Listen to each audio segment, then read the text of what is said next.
05:20 ng madaling araw, isang maputik na field sa gray zone ng Kursk. Narito ang dangal at pride ng Russia na nagkakahalaga ng $85 million. Ang Su-35 Flanker A ay nakahandusay sa putikan. Wasak ang landing gear nito matapos ang isang kahiyahiyang belly landing. Eksaktong 20 minuto lang ang mayroon ang mga Ukrainian GUR Special Operators. Kailangan nilang makuha ang radar na nagkakahalaga ng $50 million bago pa dumating ang Russian Air Force para pasabugin ang lahat ng ebidensya. Kung magtatagumpay sila, mapapasakamay nila ang pinakaiingatang lihim ng Kremlin. Kung mabibigo, maiipit sila sa pinakamahal na crossfire sa buong mundo. Hindi lang ito basta mechanical failure. Isa itong heist na nagsimula 2 oras na ang nakalipas gamit ang isang swarm ng mga ghosts. Kung itatanong nyo kung bakit hindi nila itinuloy ang pag-hijack sa pangalawang MiG at sa halip ay tinalaga ang Su-35, sasabihin ko sa inyo ang isang hindi kapani-paniwalang lihim militar. Ang radar ng Su-35 ay isang masterpiece ng engineering. Ngunit ang software nito ay may isang kakaibang ugali. Sa tuwing magbo-boot up ang system, nagpapadala ito ng maliit at encrypted na handshake sa home base nito. Parang isang lumang Windows PC na tumatawag sa home base para i-check ang activation key nito. Para sa mga Russian, isa itong standard security feature. Para sa mga Ukrainian, isa itong breadcrumb trail. Hindi lang flow ang nahanap nila. Nahanap nila ang isang backdoor sa pinaka-guarded na cockpit sa arsenal ng Kremlin. Sa loob ng 4 na araw, binantayan nila ang partikular na Su-35 na ito mula sa 105th Guards Division. Alam nila ang fuel levels nito, maintenance schedule, at ang eksaktong sandali kung kailan ito pinaka-vulnerable sa gray zone ng Kursk. Ngunit narito ang problema. Ang Kursk ay hindi isang playground. Isa itong hornet's nest. Binalot ng mga Russia ng rehiyon ng isang steel umbrella gamit ang S-400 at Panzer batteries sa bawat 30 metro. Ito ay isang lugar kung saan ang anumang may pakpak ay karaniwang bumabagsak sa loob ng ilang segundo. Napakataas ng stakes sa operasyong ito. Kung gusto lang sirain ng mga Ukrainian ng jet, maaari silang gumamit ng missile at tapos na ang usapan. Ngunit ang isang tumpok ng sunog na titanium ay walang silbi. Gusto nila ang utak nito, ang $5 million Irbis radar, at ang mga encryption codes na nagpoprotekta sa buong Russian Air Force data link. Ang layunin ay isang soft kill, ngunit ang pagpasok sa Russian-controlled airspace ay nangangahulugang pagbangga sa isang radar wall na kayang mag-track ng 300 targets ng sabay-sabay, isang maling galaw o isang segundong pag-aalinlangan. At ang mga hunter ang magiging hunted, ngunit ang mga bagong taktika at teknolohiya mula sa US ang gagawa sa imposible na maging posible. Nakahanda na ang patibong. Ang kailangan na lang ay kagatin ng Su-35 ang pain at lumipad sa isang phantom maze na hindi nito malilimutan. 40 tak ng madaling araw, 20 Ukrainian Leopard drones ang sumugod sa kalangitan. Ang kanilang mga makina ay humahagibis sa taas na 120 metro. Ang bawat isa ay nagkakahalaga ng $10,000. Ang mga ito ay tila mga lumilipad na lawn mower na puno ng pampasabog. Direkta silang patungo sa sentro ng energy supply ng Russia sa Kursk. Sa loob ng Russian Command Center, ang steel umbrella ay nasa total meltdown. 20 blips ang gumagapang sa kanilang mga monitor at ang mga commander ay nahaharap sa isang malupit na pagpipilian. Hahayaan ba nilang banta at panonooring masunog ang kanilang fuel hubs? O magpapaputok sila ng $2 million S-400 missiles sa mga $15,000 na fiberglass toys? Nanaig ang panic. Humingi ang Moscow ng mga heavy hitters, 2 Su-35 Flanker A ang mabilis na lumipad mula sa Voronezh runway gamit ang 36,000 pounds ng raw afterburner thrust para intercept ang mga drones. Para sa mga elite pilot na ito, isa itong turkey shoot o madaling target. Gusto nila ng mabilis na kills. At gusto nila ito ngayon din. 6 na minuto sa misyon. Nalock ng unang Su-25 pilot ang kanyang OLs, 25 infrared tracker sa isang Liuchi. Hindi na siya nag-abala sa radar lock. Gusto niya ng isang malinis at tahimik na kill. Ang heat-seeking R-73 missile ay kumawala sa bilis na Mach 2.5. Pagkalipas ng 5 segundo, boom! Ang Liuchi drone ay naglaho sa isang malaking thermal event. Ginagawang shower ng nagbabagang confetti ang $15,000 na plastic. Nag-report ang Russian pilot sa radyo. Target neutralized. Masyadong madali. Lumiko siya ng matalim. Humila ng 7 Gs. At itinutok sa susunod na target. Isa pang R-73 ang humati sa madaling araw. Impact. Ang pangalawang drone ay naglaho rin. Nagbubunyi ang mga Russian commander, pero dapat ay tinitingnan nila ang kanilang bank accounts. Gumastos lang sila ng $4 million sa missiles para pabagsakin ng $30,000 na halaga ng drones. Para itong paggamit ng Ferrari para sagasaan ang dalawang $10 na skateboard. Gumagana ito, pero ang math ay parang pagpapakamatay. Nagiging mayabang na ang mga Russian pilot, binibilisan ang takbo at hinahabol ang mga natitirang drone. Lumalalim na sila sa engagement zone. Iniiwan ang proteksyon ng kanilang ground-based air defenses.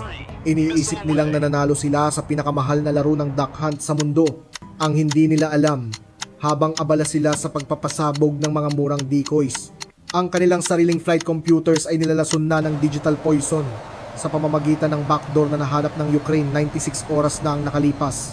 Isang Su-35 ang humabol sa huling drone. Lumayo ng husto sa kanyang safe zone at naging target ng ambush. Bawat kill na itinatala nila ay humihila sa kanila ng mas malalim sa Phantom Swarm, isang hall of mirrors kung saan ang mga totoong ghosts ay malapit ng lumitaw at hindi sila magiging kasing dali tamaan gaya ng isang lawnmower na may pakpak. Narito ang dahilan. Ang pagbaril sa mga murang lawnmowers na iyon ay isa palang death sentence para sa $85 million na jet.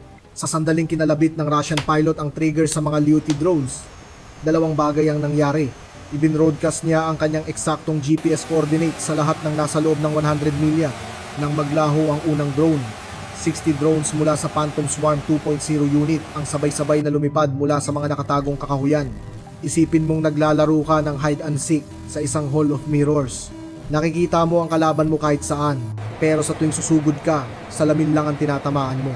Ito ang eksaktong nagsimulang mangyari sa radar screen ng Su-35.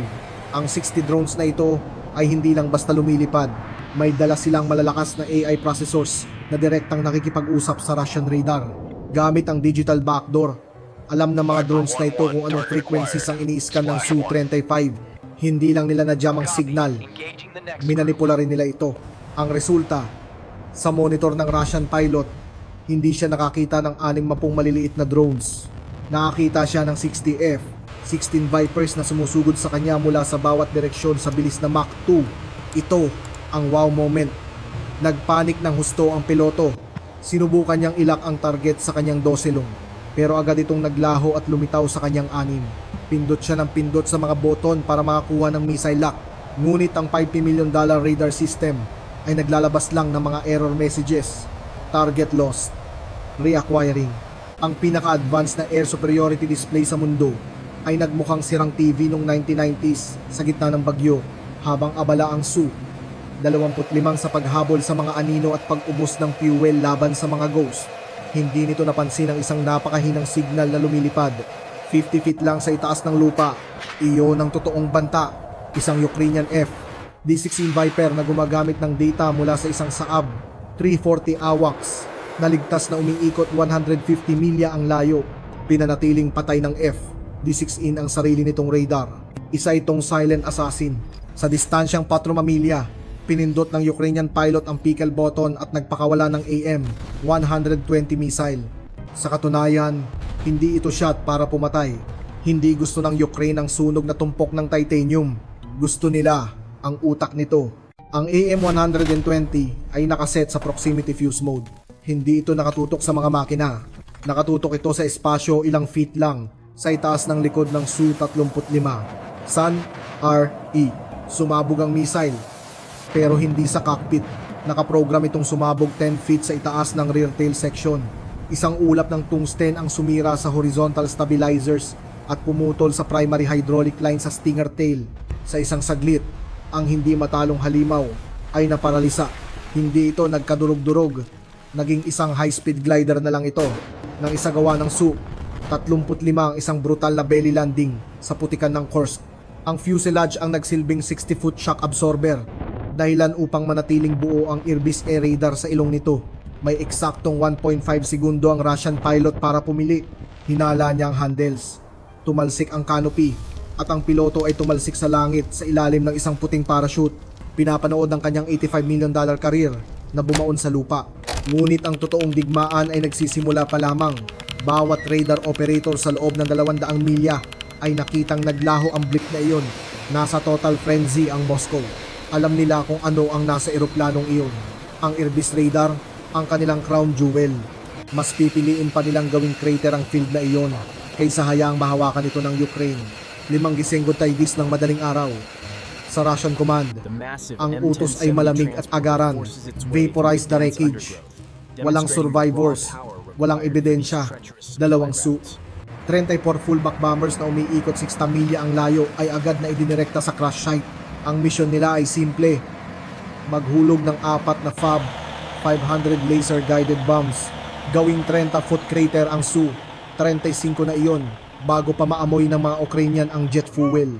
Gayunpaman, ang GUR Grand Theft Aero team ay naroon na. Lumabas mula sa kalapit na kakahuyan ng M1070 Het Heavy Equipment Transporter. Isipin mo ang pinaka-agresibong bersyon ng isang Uber XL sa mundo, gawa ng Oshkosh at dinisenyo para humila ng 70 toneladang M1 Abrams tank sa makapal na putik. Ang 8x8 beast na ito, na may 700 horsepower Detroit diesel engine, ay sumagasa sa lupa. Ang kanyang 53-inch na gulong ay nag-iiwan ng malalim na ukit na kayang maglibing ng motorsiklo. Tumalon ang mga GUR technicians bago pa man huminto ang truck. Mayroon silang eksaktong 12 minuto. Ang paggalaw sa isang Su 35 na may 50-foot wingspan ay imposible sa mga kalsadang ito. Kaya nagkabit sila ng linear shape charges sa wing roots para sa isang controlled snap. Ang malalaking pakpak ay naputol. Ang putik ng Kursk na tumigas dahil sa ginaw ng umaga ay nagsilbing madulas na slide. Ang dual 55,000-pound winches ng M1070 ay umalingaw-ngaw habang hinihila ang wingless fuselage papunta sa trailer. Isa itong 15 toneladang heavy metal bale na 50 beses nang sinanay sa mga lumang Soviet frames. Tumatakbo ang oras at ang langit ay hindi naghihintay. Vampire. Ang Ukrainian Saab 340 AWACS na nagmamasid sa likod ng border ay nakadetect sa mga Russian Su-340. Nakalak na ang kanilang mga laser designators. Nagpakawala ang mga Russia ng 2 KH-29 missiles. Bawat isa ay may 700-pound warhead na humahagibis sa wreckage sa bilis na Mach 2. Ngunit hindi lang truck ang dala ng Ukraine. Nagdala rin sila ng isang invisible shield. Ang 50 natitirang AI drones ay bumuo ng isang multispectral obscuration wall sa taas na 500 feet. Naglabas sila ng makapal na ulap ng carbon fiber chaff at metallic aerosols para linlangin ang laser designators at TV-guided KH-29 missiles ng Russian Su-34. Naglaho lang bigla ang crash site. Ang mga laser beams ay nagkalat ng walang silbi laban sa aerosol cloud at ang mga TV seekers ay nabulag ng isang gray void. Nawalan ng lock ang mga missile at lumampas ng 974 feet sa wreckage. Ang shockwave ay bumasag sa mga bintana ng isang malapit na farmhouse. Ngunit buo pa rin ang Su-35. Galit na galit ang mga Russian Su-34 pilots. Bumaba sila para makita ang target, pero direkta silang pumasok sa Patriot Trap, isang Ukrainian Patriot battery na nakatago sa kagubatan. 20 milya ang layo ang nag-switch ng radar mula standby patungong kill. Ang search mode ay parang parola, ang track mode ay parang spotlight, ang radar warning receiver ng Su. 34 ay naglabas ng isang solid tone. Ang Russian pilot ay mabilis na umiwas at nagdump ng chaff dahil nakasalalay dito ang kanyang buhay. Isang PAC-3 interceptor ang kumawala sa canister sa bilis na Mach 4.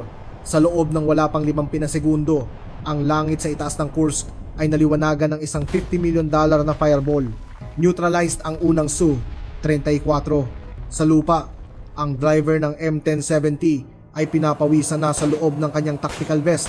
Ang Su-35 ay nasa trailer na sa wakas, pero medyo tabingi ang pagkakapatong nito. Ang 8,000 toneladang grain silo sa huling video natin ay mabigat, pero ito ay $85 million na wag mong ihuhulog. Go! Kumaripas ang M-Seributo Jopulo. Ang kanyang 18 speed transmission ay umaangal habang hinihila ang 15 toneladang fuselage load papunta sa sementadong kalsada. Tumatakbo sila ng 45 milya kada oras. Mabilis para sa isang bahay na may gulong, pero madaling target para sa Russian artillery. Ibinubuhos na ngayon ng Moscow ang lahat ng mayroon sila. Nagpakawala sila ng swarm ng 10 Lancet suicide drones mula sa isang malapit na ridge. Ang mga ito ang scalpel ng Russian army. Sumusugod sila sa bilis na 100 milya kada oras. Puntirya ang engine block ng M1070. Ngunit ang mga Ukrainian electronic warfare specialists sa likod ng HET ay nag-activate ng isang frequency hopping dome gamit ang Starlink Mini para sa real-time data sync. Lumikha sila ng isang 300-foot dead zone pagpasok ng mga Lancet sa radius. Ang kanilang video feeds ay naging static. 4 na Lancet ang nawalan ng kontrol at bumagsak ng walang pinsala. 3 pa ang pinabagsak ng mga GUR operators gamit ang handheld Skynode jammers. Isa itong 30 milyang karera patungo sa border sa gitna ng corridor of fire. Ang Russian 152mm artillery ay nagpapaulan na sa highway. Palapit ng palapit ang mga pagsabog. Bawat impact ay nagpapatalsik ng shrapnel sa exposed na airframe. Tunog itong parang 1,000 martilyo na tumatama sa isang kampana. Ang GUR team ay hindi lang basta nagmamaneho. Nagtatrabaho rin sila. Sa loob ng trailer support cabin, isang technician ang may fiber optic cable na nakakabit sa avionics bay ng Su-35. Hindi siya nakatingin sa artillery. Nakatingin siya sa code. Nakuha ko na. Bulong niya sa comms. Ang Airbus ay nagpiping pa rin. Sinusubukan itong tumawag sa isang Russian radar. Kahit patay na ang jet, isa pa rin itong traitor. Nag-i-broadcast ito ng isang low power maintenance signal na dinisenyo para tulungan ang mga Russian technician na mahanap ang isang nawalang jet. Ngunit sa kamay ng GUR, ang signal na ito ay isang digital compass. Nang tawirin ng M1070 ang huling tulay patungo sa Ukrainian-held Sumy, dumating na sa wakas ang Russian Iskander ballistic missile. Huli na ang lahat.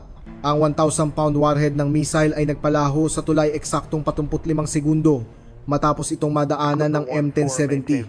Tagumpay ang heist. Naihatid na ng big boy ang premyo. Ang Su-35 ay nakaupo sa trailer. Maputik at bugbog pero ang utak nito ay bukas na para sa pagsusuri. Habang ang M1070 HET ay gumugulong papasok sa isang heavily camouflaged hangar sa rehiyon ng Sumy. Dito na magbabago ang lahat mula sa isang battlefield heist patungo sa isang strategic earthquake para sa Kremlin. Sa loob ng hangar, hiniwalay ng mga Ukrainian GUR cyber engineers ang Airbus radar sa isang Faraday cage. Isang silid na pumapatay sa lahat ng rogue transmissions. Ngunit hindi lang sila nakaupo roon. Nagkabit sila ng fiber optic cable ng direkta sa maintenance port. Gumagawa ng isang man-in-the-middle bridge. Hinahayaan nito ang radar na isiping nakikipag-usap ito sa langit habang tinitingnan ng GUR ang bawat data packet. Ang nahanap nila sa loob ng digital link na ito ay ang holy grail ng tamad na Russian engineering. Naaalala nyo ba ang call home handshake na binanggit namin? Lumalabas na ang avionics suite ng Russian Su-35 ay gumagana na parang isang high-end pero hindi secured na smart home system. Para mapanatili ang air superiority sync, bawat Su-35 sa 105th Guards Division ay nakaprogram na mag-ping sa isang central server sa Voronezh Air Base. Ito ang pinakamalaking irony. Ang pinaka-advanced na fighter jet ng Russia ay may digital loyalty na parang isang nakaw na iPhone na sinusubukang hanapin ng may-ari nito. Imbes na i-block ang signal, gumawa ang mga GUR technicians ng isang digital sandbox, isang peking environment na dinadaya ang Su-35 para isiping nasa isang Russian tarmac pa rin ito. Nagping ang radar sa Voronezh at sumagot ang Voronezh. Bingo! Ang backtrace ay instant. Sa loob ng ilang minuto, hindi lang isang jet ang tinitingnan ng mga Ukrainian. Nakita na nila ang lahat gamit ang mga mata ng buong Voronezh Air Base. Nalagpasan na nila ang firewall. At ngayon ay mayroon ng real-time map ng bawat hangar, bawat fuel depot. At ang pinaka-importante, ang eksaktong GPS coordinates ng bawat isa pang Su-35 na kasalukuyang sumasailalim sa maintenance. Hindi lang nawala ng Moscow ng isang $85 million na aircraft, ibinigay na rin nila ang master key ng kanilang buong frontline air operations sa loob ng 48 oras matapos ang soft kill extraction na ito. Napilitan ng Russia na i-ground ang buong flanker fleet nito sa rehiyon. Na-realize nila na ang kanilang encrypted data link ay hindi na isang shield, isa na itong tracking beacon. Lumikha ito ng isang malaking 200 milyang security hole sa Kursk front. Pinipilit ang mga Russian bombers na lumipad ng walang fighter escorts o umurong sa mga base sa kailaliman ng Russia.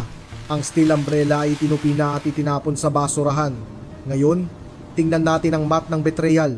Sa isang panig, narito ang Kremlin, na gumastos ng 5 taon at bilyon-bilyong rubles para bumuo ng isang Raptor killer na nauwi lang sa pagkabihag ng isang 700 horsepower na truck at ilang matalinong code.